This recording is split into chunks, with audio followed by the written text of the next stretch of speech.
I got involved in Maurice in a chain of rather wonderful circumstances. I'd known Jim and Ismail from Room with a View. We'd been hanging around on set because my then brother-in-law, Julian Sands, was obviously playing the lead opposite Helena Bonham Carter.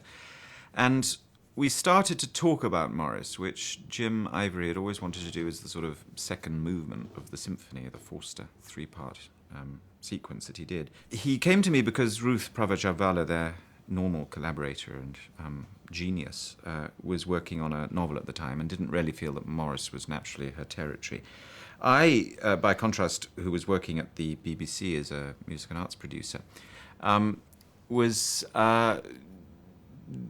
dragooned on, I suppose, because of luck. I had happened to have gone to Forster's school, Tunbridge, which he disliked, I rather enjoyed. I'd been to Forster's University. And I came from the same kind of background, the sort of southeastern, prosperous middle class, I suppose. So I suppose Jim felt that I would know the background to it all and how the class system worked, how the course worked. And so suddenly found myself in upstate New York working on the film script with him. And we very quickly adapted the script around the kitchen table. Jim and I were working together because time was of the absolute essence. We only had 3 months. But I had been to Cambridge and studied Forster. I knew the book quite well, so my initial task for him was to extrapolate the main scenario of the piece. We then sat down at a kitchen table and started turning that scenario into something that was realizable in cinematographic terms, which was very much more Jim's input. Most of the dialogue actually is lifted straight from Forster, particularly some of the really stunning lines. England has always been disinclined to accept human nature. The great thing about Forster's dialogue is that it is written almost as screen dialogue. It is wonderfully precise. All the nuances, all the allusions are there. It's a question of trimming and extrapolating the plot. So a lot of those ring absolutely pure, and you can transmute them at once. I'm thankful that it was into your hands I fell. Most men would have reported me to the Dean or the police. The whole process of writing the screenplay was so hurried that the casting was fairly quickly achieved. I think we had about 3 months from green light to first day of shooting. I think I was doing review comedy at the time and had rather lost interest in formal acting, proper acting. But some agents came up and said, hey baby, we can make you a star. And the reason they said that is because there was then a great fashion for posh films like Brideshead and Chariots of Fire. So I said, no, thank you, that's not my bag. And then I went home and thought, actually, maybe that would be fun for a year, and then I'll go and do my other degree. He and I had known each other from university days. I'd known him from the comedy circuit, oddly enough, in London. We both had cabaret acts.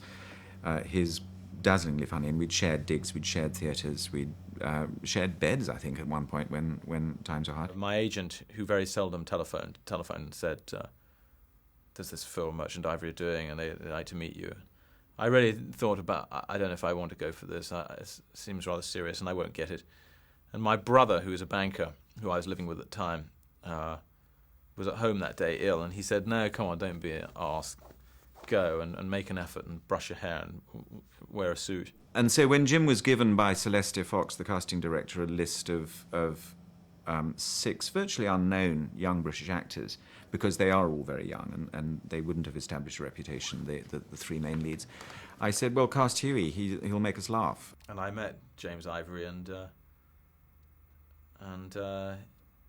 he felt I was right for it. I went for a sort of general casting, I guess, with Jim Ivory, and they'd already cast Maurice, another actor playing Maurice. And he says he remembers saying, I can't have him in the film, meaning me, because he looks too much like the actor they'd already cast. The actor who was slotted in for Maurice became unavailable at the last minute, and so we had to find James Wilby very quickly, and what a miracle that we did. I suppose his mind went back to who was that tall blonde actor that I didn't want in the film. And so I got recalled. This is a month later. He was performing in a piece in the Chichester Festival Theatre. And I also knew Hugh, because Hugh Grant was in this film, Privileged. Privileged was a film set in Oxford and made by Oxford students entirely, undergraduates. When I was at Oxford, one of the things I did, I was studying English, but there was this guy called Mike Hoffman who wanted to make a film, a sort of low-budget film, and I agreed to act in it, mainly because there was a girl in it called Victoria Studd who I really fancied. So I was in that, and then there were various non-Oxford actors who were brought in. I went to Durham University, and one of the guy who directed it had one of his ex-girlfriends was at RADA with me, and that's how I got involved. They found it difficult to cast this particular role, and I happened to be playing tennis with him one day at her house, and that was the introduction to him that I needed. And he came in and played a guy who was sort of thrown about on the horns of love. I just remember he was in love with this girl, and his line was, "I gave her roses. I gave her roses." So that's when I first met him. So I phoned Hugh, didn't tell Jim this, and the night before our meeting, and of course I think Hugh was really pleased with the idea he could be acting with somebody he knew. And I said, well, come round. So he came round to my house in Shepherd's Bush, and we rehearsed. So we worked the scenes to death the night before the audition, and that's a huge advantage. And I remember that being a surprise to my banker brother when he came home and found me kissing James Wilby in the front room. And it helped. The audition, he got it. Yeah. We want tea! We need tea! We demand tea! Hello, Durham. The casting was very, very quickly put together. It had to be. Rupert, I think, was in James's mind from the start. I got involved in Maurice because I'd just done A Room with a View with James. And I hadn't read Maurice at all, but he obviously knew he wanted to do it, and he asked me if I'd like to do it. I was very insecure when I'd done Room with a View because it was my first film, and I remember getting out to James afterwards and saying, "I'm really sorry for that really god-awful performance." And he said, "No, it's fine. It's good. It's all right. It's okay. Don't worry." And then the next week, I think he asked me to do Maurice, which made me feel better then. What's your name? Scudder, man. There was no rehearsal period prior to the film, zero. I was working in the theatre in Chichester, doing a season of plays at the Chichester Festival Theatre, and I finished on Saturday night at Chichester, drove up to London. We had a read-through in the afternoon, followed by a second read-through on the Sunday, and we started shooting on the Monday. So that was my preparation, and I'm quite glad, on reflection, that I didn't have any time to sit and get frightened. And also all my acting muscles were alive. If you haven't done something for a few months or a few weeks even, especially when you're a younger actor, your acting muscles are slightly rusty, and your inhibitions are back, because the more you act, when you're in the middle of acting something, all inhibitions are just gone. But what research did I do? Well, I think I was just general panic. I sat there with the script for months and months and did probably much too much working out of backstory and stuff like that. I remember having pages and pages of notes, which is a bad thing. You become too kind of cerebral about the whole thing. First of all, I didn't really know how films worked. It was only my second film, and I hadn't been to drama school or anything, so I had no real. I was basking it really. So I just tried to be truthful in the scenes, and left the way the character imposes himself on the story up to the editing. If you start a play, you rehearse the whole thing, and then you present the whole thing as a picture. In a film and on TV, and you start with little disparate bits and bobs without really rehearsing fully. It's not until you really speak and you move as a character do you know what the character is like, really. I'm sure, sir, I'm very sorry if I failed to give you and Mr. London full satisfaction, sir. That's all right, Scudder. I did a fair amount of research for Maurice. I remember went down to, I based the kind of accent, I come from the West Country myself, but I based the accent in Wiltshire, and I went round I went round to the old guys and taped their voices, and kind of got the accent from there. And then I read a lot of E.M. Forster stuff, and then I started reading about Edwardian agriculture in England, and not that it really helped me at all, but it kind of put me in the frame of mind and in the mood. Research into the character was almost 90%, 95% the book. When Forster said, I picked as my hero a man who was mentally torpid, into which I dropped the ingredient that he's homosexual, which wakens his mind up.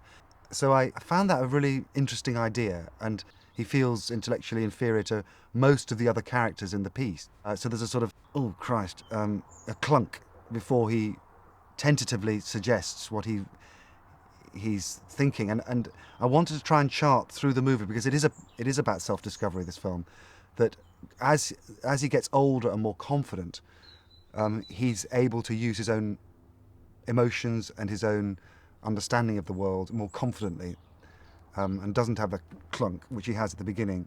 There's a huge shyness in him at the beginning. Doesn't know who he is, where he is, what it's all about. I'm not saying he does by the end, but he has a much clearer understanding by the end. And I do beg you to resist the return of this obsession. I don't need advice. I'm flesh and blood, Clive, if you'll condescend to such low things. I imagine that the crucial scenes in Maurice Hall's journey, if one's plotting the thing in chapters, are initially the scene in the Dean's study where he first meets Risley and is alerted to an undercurrent he's only dimly been aware of and has felt was his own private subconscious before then. He realises there are other people out there. There is Clive's declaration of love and his initial horror and recoiling from it.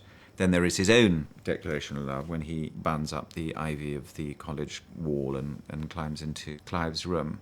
I love you. And then there is Clive's rejection of him, which is the absolute turning point in the first section of the film. We've got to change, you and I. Can the leopard change his spots? And there we have the two journeys. The one, Clive Durham, is not prepared to embrace homosexuality. So he is going to go on a conventional life, marry a girl, have some sort of wretched marriage, some children perhaps, and be in the closet. Whatever genuine homosexual urges he may or may not have had, he may have had, he represses successfully in the latter part of the film and becomes this tremendously boring and evangelical about the joys of marriage. It's the greatest thing on earth. Perhaps the only one. Forster's explanation, which is somewhat unsatisfactory, we both felt, is that Clive goes off to Greece and experiences a change of sexuality and temperament. Forster himself even sounds unconvinced by this explanation. His normal wit and his sagesse and his wisdom deserts him in those chapters.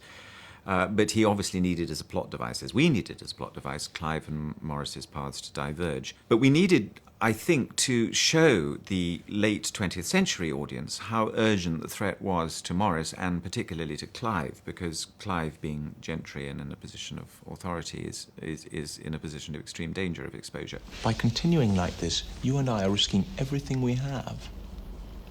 Our careers, our families, our names. Balls. I don't give a damn about name.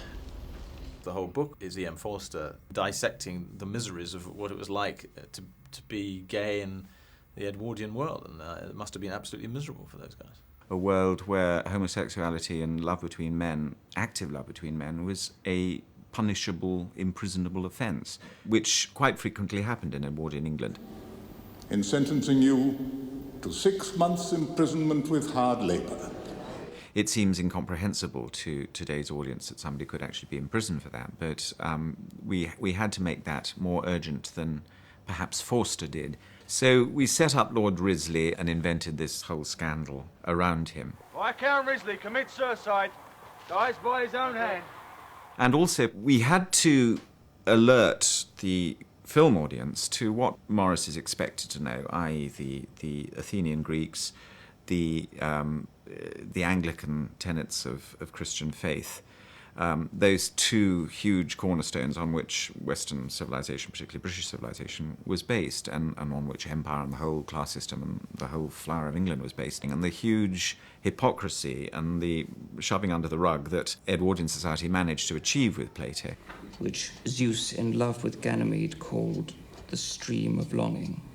Omit the reference to the unspeakable vice of the Greeks. Omit the unspeakable vice of the Greeks, and you omit the mainstay of Athenian society, 5th century Athenian society. An enormous part of it was based on the love between two men. And, of course, that's directly incompatible with the Anglican faith. So these two things were pitted against each other, as Clive angrily says in The Punt. A masculine love of physical beauty and of moral beauty and of the beauty of the thirst for human knowledge. You omit that, and you've omitted the mainstay of Athenian society. He is alert to the hypocrisy. Maurice is only awakened to it by Clive and realises that there's a huge hole in the argument. But we couldn't assume that our cinema audience would either know Plato's Symposium or would know actually what the Christian faith which Maurice rejects and which Forster makes a big fuss of. So we had to feed that in as much as possible. Your father always went to church? I can't help it, Mother. I'm made that way. It's no use arguing. He wasn't just breaking down the barriers of sexual oppression and persecution because of sexuality, but also because of class. Maurice's huge transgression is not so much that he has an affair with a man. It's tacitly there throughout the book, and there are many, many characters in the book who know exactly what is going on, and probably have been through the same thing themselves. We hint at it with Simcox the butler. Mr. Hall's a gentleman. And with a character who got lost in the final cut, but is Dr. Barry's nephew, to whom Maurice makes overtures, and is played beautifully by Adrian Ross Magenti. We were sorry to lose that. Above, in the attic over this. If you want anything, I'm all right alone. I always am. But Maurice's great sin is to go off with a working class boy. There are always class issues in Forster's novels. I mean, you can't avoid it in that particular period of our history. The middle-class Maurice, when he goes to stay with the upper-class Durhams, is accepted, but I think he's accepted under suffering. Welcome to Pendersley, Mr. Hall. How do you do? Wooly? And I think Forster wanted, in his quietly radical way, for all that oppression to be swept away. And I think Maurice, in its quiet way, did an awful lot to pull the rug out from all that carapace of oppression. I imagine that Maurice was attracted to Scudder because, unlike a lot of people of his class and a lot of people that he went to university with, he probably had just a little, I suppose, earthiness is the word, and truth and honesty. And I'm not saying it's that he wants a bit of rough. I just think the character of Scudder seems to be this wholehearted, fantastic animal. The groundwork is all laid for him. There's the whole episode of the Boys' Club, the mission in the East End, where public schoolboys, who are the independently educated schoolboys in Britain, went to help those less fortunate themselves. And there's a very homoerotic scene where Maurice is watching them shower after a boxing match, and you just get that yawning chasm of the class divide suddenly opening up for the first time. So there are Scudder prototypes in the film, working class boys he's attracted to, as indeed was E.M. Forster and his mentor Edward Carpenter. From then on, the chapters revolve around Scudder far more. And it's extraordinary the way it's described in the book. It's these little chance meetings, and we try and recapture that in the film, but in not quite so many chance meetings. He just creeps into the original Forster as this little figure in the background, and you only gradually become aware of him. If, however, you get an actor as striking as Rupert Graves lurking in the back of shot, your antennae go up at once. Simply because I think a film can tell you so very much more and give so much more away, in a sense, than a book can. Give a good actor a close-up, or two good actors a close-up, and an awful lot of the surprise is given away in advance. So you have very carefully to construct how you let out the line before you bring the fish in. So you're calling to me, sir? I know, sir. The decision Maurice takes at the end of the movie to embrace homosexuality is the great thing that he does. He becomes a human being, and he's prepared to fight the bigoted Edwardian society, which sent Oscar Wilde to jail and Risley to jail. The story of Maurice, from my point of view, is an important one. Not only does it tell us a lot about Forster, it tells us a great deal about very human characters in a predicament where society is pitted against them. But it tells, I think, because it has a happy ending. It was possibly one of the very first of the films of the late 20th century where two gay people were allowed to go off into the sunset together hand in hand and be happy. So the story of Maurice is about boy meets boy, boy loses boy, boy finds another boy and falls in love and is happy ever after. An ending which even Forster himself doubted, but which he hoped for. He said, dedicate this to a better Britain. So yes, it's a huge triumph of spirit. Now we shall never be parted. It's finished. It was by far and away the best acting job I'd ever been offered, and so it never even came into it, never even occurred to me to think twice about it. And even if it had, it wouldn't. I don't think it would have bothered me, the homosexual aspect. I just thought I'm going to approach it as a sexual being, whether it was heterosexual or homosexual didn't make any difference to me at all. One of the great things about being an actor is that you can you get the opportunity to visit all parts of your character, which you prohibit normally. Like a character like Scudder is, I'm not saying that everybody's latently gay or I'm latently gay or anything, but there is a part of me as a human being. I can imagine being somebody attracted to a man. There's a thing called the magic if in acting, which you say, I'm not gay, but if I was gay. And it's a magic if because it opens up doors that you're there to inhibit and prohibit yourself from things that you don't want to do. I think the interesting thing about Scudder is that he's quite at ease with who he is and his sexuality within the film, in the story. Come on, let's give over talking. Here. Stop with me, sleep the night with me. That seemed to me that was the most important part of his character for me. It wasn't where he put his dick; it's what he how happy he was with it and where he put it. Not being homosexual, there was a pressure having to play a homosexual. The scene at the end of the film where the characters of Scudder and Maurice come together and kiss, we shot on the fourth day, on the Thursday. We started shooting on the Monday. We were going to shoot this on the Thursday, and I hardly knew Rupert. We went out for dinner the night before, ostensibly to discuss this kiss, what we were going to do, what kind of kiss it should be, and we talked about everything else under the sun. We decided to have a curry as well, which made me laugh. We went out for a meal with James Ivory and James Wilby and I went out, and we discussed what we were going to do. We kept coming back to it and and then going off onto some other topic. It was a long and frank discussion of sexuality. But I don't remember much about it. I don't remember oral sex coming up an awful lot. I think we were describing, being asked really what we were prepared to do as actors. He swears it was him, but I swear it was me. I just said, anyway, the kiss, I think we should just go for it. He went, yeah, so do I. Although he swears it was the other way around. And the next day, that's exactly what we did, with no shame and just got on with it. And thank God, because it gives the end of the film a real resonance. There was another scene with him naked in bed, and we were nervous. And it's the first nude scene I'd ever done on film, and I'm doing it with another man on the last rehearsal, just before the first take. The bed collapsed. I don't know why. And Pierre Lhomme, the French cameraman, oh, what a man. And everybody laughed. Because, here we are, hard-nosed British crew in a small room with two naked men in bed. It was a sort of tense moment on the set. Thank God we had a Frenchman there who was able to,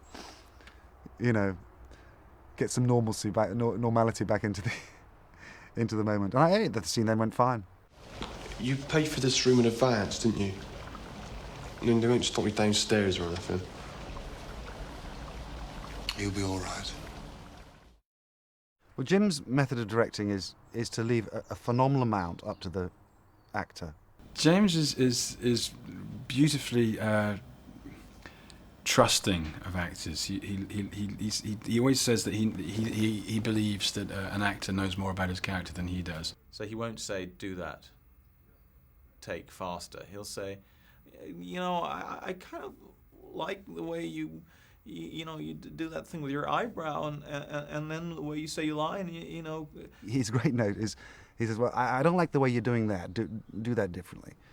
So you have to come up with something different. He's not putting on exactly the right on the right line, on his line. He's wanting it to come from you, always wanting it to come from you, and he's got fantastic taste. So when he doesn't like something, which is often, and he's got a great hatred of anything that smacks of acting. You know, he's done all these films with British actors who, if they're allowed, I remember Billy Whitelaw, him saying, "I'm sorry, but you're all just acting too much." And she went, "Well, that's what we like to do." She kind of, you know, and we realised that it was time to take it down a bit. He's wonderful at creating an environment where people discuss and talk, and through that, opinions begin to be formed. What's incredible with the hands-off attitude he has, how much a Merchant Ivory film is a Merchant Ivory film, because it looks people are playing in the same film, whereas sometimes if directors don't impose their personality or the film's personality onto the actor at the time of filming, you can end up with people looking like they're in different films, but that doesn't happen in Merchant Ivory films. Jim was the last director I remember who worked without a monitor, who actually loitered by the side of the camera. To this day, when I'm filming, I still expect to see his head loom up somewhere in the murk behind the camera. And the other thing about Jim's style of directing was, I think, it was, as I recall, it was very visual. Every note he gave you was as though it was a note about how you looked or how the shot looked, and you'd have to translate it back into a normal acting note, because I think he started life as an art director, and that is a key element in his filmmaking, I think, is the look.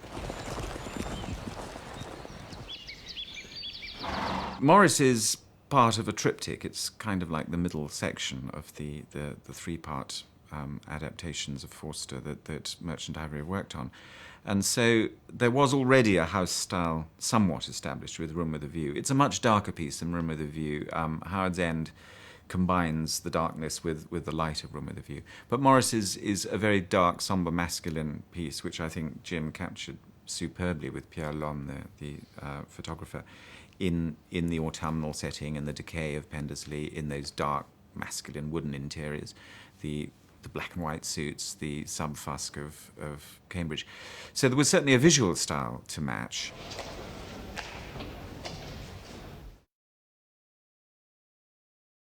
The first time I saw it in public was at the Venice Film Festival. And I remember saying to Jim, what's the form? He said, well, at the end of the film, if they like it, they'll applaud, and we should stand up and nod graciously. And if they don't like it, they won't. And that was just in my head. And at the end of the film, they started to applaud. And very unlike being in the theatre, which was my experience of applause up until that moment, you know, you get quite a loud, instant applause, 2 or 3 curtain calls, and it fades to nothing. But this was more like the opera, where it starts, you know, fine, and then it carries on, and then it starts to build, and then we stood up and we nodded graciously, and it carried on, and it must have gone on for 5 minutes, which is a hell of a long time to nod graciously, I tell you. It was also one of the proudest moments of my life, standing next to James Ivory at the Venice Film Festival, nodding graciously. It was an immensely warm reception. The film did very well there. We won a Silver Lion. Hugh and I shared the Best Actor award. We won a music award. And, you know, you felt the film was off to a fantastic launch. After I did Maurice, a lot of people assumed that I was gay. And I got an awful lot of letters from people, some really extraordinary letters from people who I think the film helped an awful lot of people. I got letters from people who were in prison, and they said they were in prison because they were confused and they didn't realise that they were gay, and also after seeing the film they kind of realised it was all right. And extraordinary number of very honest and letters from people who had been through an awful lot of pain and torment. I had a huge amount of letters from, I suppose, homosexuals in the closet who said that the film gave them the inspiration to come out and be open about it.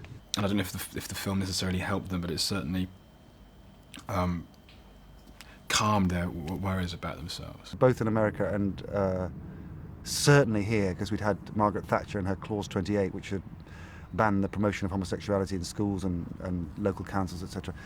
And I suppose there was a slight little wave of homophobic behaviour just as the film came out, which I'm sure affected it here, and a little bit in the States too. I mean, we're talking 14, 15 years ago this film came out. Other than that, we had fantastic the New York Times was extraordinary. Played for a year in Paris, a year. So it sort of had a worldwide appeal. And also a lot of Japanese girls do like the film. I've had thousands of letters from Japanese schoolgirls. I think there must be a class in Japan where they say to practice your English you have to write a fan letter, because you wouldn't believe how many letters. And Hugh Grant says the same. I think they're like three pretty boys running around, probably. And it's a beautiful. I mean, it is a beautiful story. It's a beautiful story.